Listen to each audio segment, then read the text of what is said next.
कितना जल्दी ना लिए थे? हाँ वो तो कच्चप लगा हम तो ढोल लगा।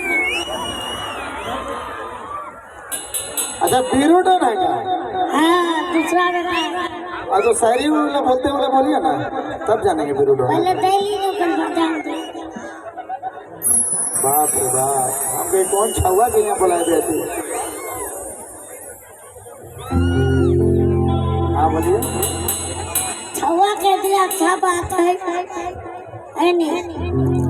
सभी तो छुआ लगे बहुत बढ़िया बात है, लेकिन कहावत है छोटा पैकेट बड़का धमाका।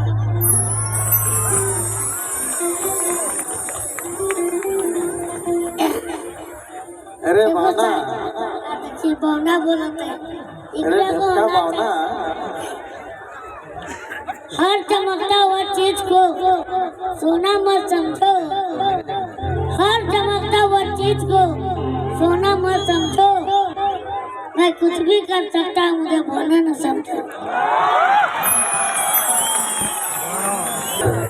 वाह वाह वाह, बढ़िया, बहुत बढ़िया। डांस कर भी ना मशीन में? कैसा न करबो, काफी तो कांधा में भी चढ़ के नाचो।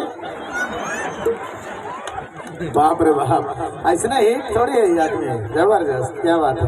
चलिए तो डांस करते क्योंकि सब लोगों का डांस वाला मूड बना रहेगा। स्पेशल धन्यवाद रोहित बाबू और उधर पूरा टीम, कमेटी का तमाम जितना न्यू क्लासिक क्लब और छोटा नगर पूरा टीम के भी बहुत बहुत धन्यवाद। हमने कर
गई भावना चलिए बहुत बहुत धन्यवाद बहुत बढ़िया म्यूजिशियन है भावना की